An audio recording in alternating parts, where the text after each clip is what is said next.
Good afternoon, everybody. Today's a new day, and I'm going to do a boost leak test and change out my thermostat.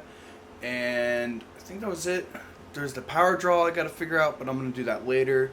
I'm only want to get done the other two things today. My adapter for my fuel, or sorry, my water temp sensor should be coming in today as well.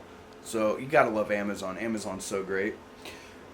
1 day shipping, man. Super cool. Anyways, for now, I am doing this boost leak tester. Oh my goodness, I'm a little overexposed. I'm doing this boost leak tester DIY. You pick up everything at Home Depot. I had an extra coupler or a couple extra couplers from my turbo kit, so I'm using that. This is a 2-inch PCV clean out or block out pipe for like plumbing for drains and stuff like that. This is the adapter for it to keep it shut. So you need both of these. You need an air compressor and one of these little adapters or whatever adapter you need to fit with a threaded end on the other end. Air compressor's over there. It's out of focus, but yeah, it's right there. What I'm gonna have to do is I'm just gonna have to drill a hole in this and thread this to it pretty much. Put this on, connect the coupler to probably the closest to the turbo. That's the best way to do these. So I'll just take this off and then turn it around and connect it on, push some air through it, and see if I have any boost leaks to my intake. And if I do, then we can fix that.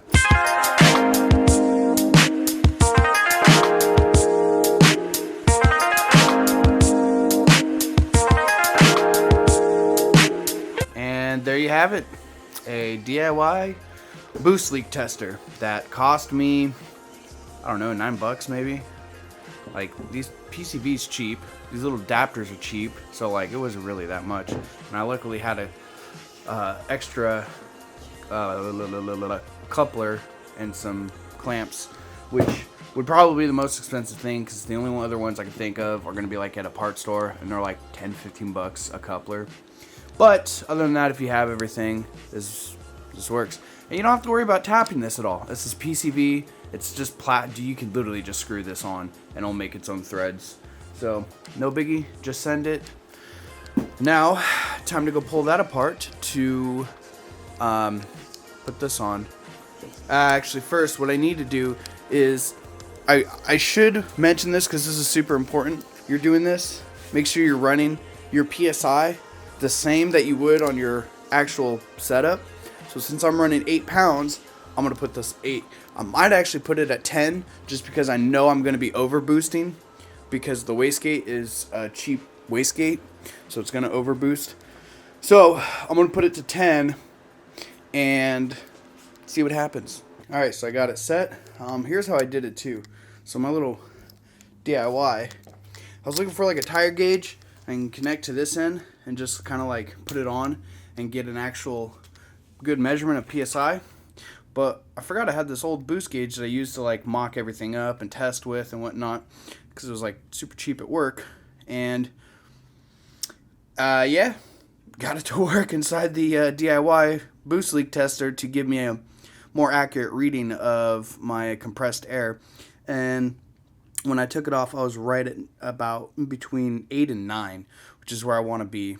I was going to send it to 10, but we're okay. So now, I got to, I'm going to set my camera down, but anyways, I'm going to connect it to the hose, and listen for any air. So, keep you guys with me. Set you guys right here, right in the way of a hose, so you can't see, but you can hear me.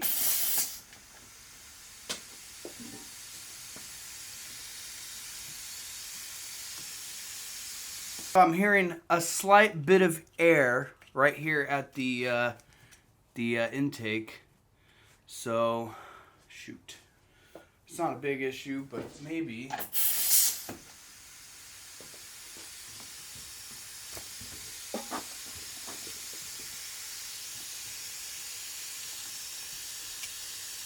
Yep. Yep, I found it. So my radiator hose and everything is in the way, so you're not going to be able to see it, but it's pretty much right here at this coupler. I'm not hearing any whooshy whoosh sounds throughout, so, and that would make sense because that one we had a hard time getting that together. So I'm going to try and do it a little bit better and see if I can fix it. So the issue was this wasn't sitting on all the way. It's a bit flimsy and it's got some rips in it. It's kind of torn up.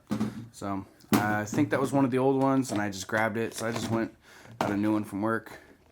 I'm going to slap that on. So the way I'm going to do this is I'm going to put this on the throttle body first and then figure out a way to get it, the intercooler piping on the inside. And that way I can figure out a better way to have it more secure.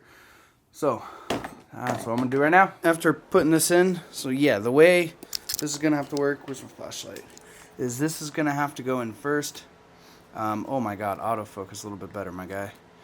The way this is going to have to work is that has to go in first, because now it's sealed around the throttle body. Now I'm having a problem where this doesn't fit all the way.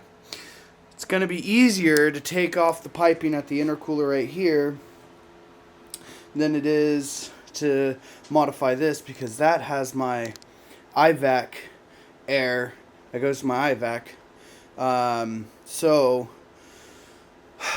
I'm going to pretty much work backwards right now. So what I'm going to do is I'm going to take both these pipings off. I'm going to connect it into this, position it into that coupler, and then figure out how much I need to cut off to make it fit back into the intercooler. It's going to be way easier to modify that piece than it is that. So that's why I'm doing that. So, yay.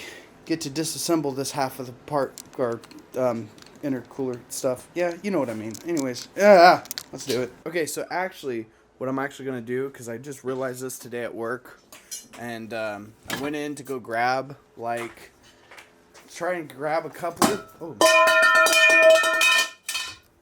that was loud. I went in to go grab a coupler, like a 45 or 90, and I just remembered I still have extra pipes that kind of have a bend to them. So what I could actually do is just put a straight coupler on, and let the pipe bend down, and then connect it to that one. So, I'm actually going to be able to get this done this week. Alright, so that's done now. So now it's nice and tight right there. Got another pipe, cut it up, put a coupler over that, connect it to that one. Got it back running down to here. So it should be, good now. We're going to do another boost leak test here in a second. So I'm going to go ahead. The thing's got pressure in it still, but I'm going to keep it on for right now. Connect all my hoses back on, and then go for a boost test. Alright, so test 1 to see if we have any more boost leaks. I think we're good.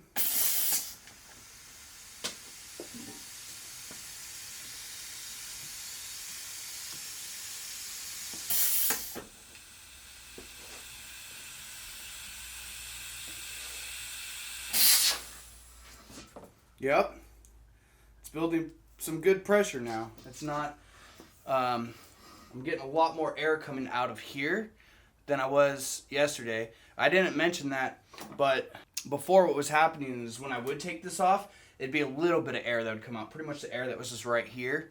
All the air was leaking out from up here. So now,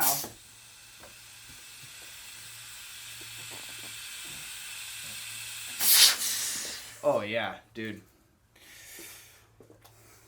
No more boost leak. So that does it for this video. Made my own boost leak test. Why was that so hard for me to say? Made my own boost leak tester, and I tested for boost leaks. I found a boost leak, and then I fixed it. The next video is going to be me finishing my water temp gauge. I got the parts that I needed. I was going to do it in this video, but with the situation at hand, with me having to make more stuff, I feel like this video is going to be too long. So I just want to get this one out, and I'll do the other one in a separate video, or the other part of it in another video. So with that, I'm going to get out of here. Thank you guys for watching. And as always, don't forget to like, comment, subscribe. I'll see you guys all in the next video. Have a good week.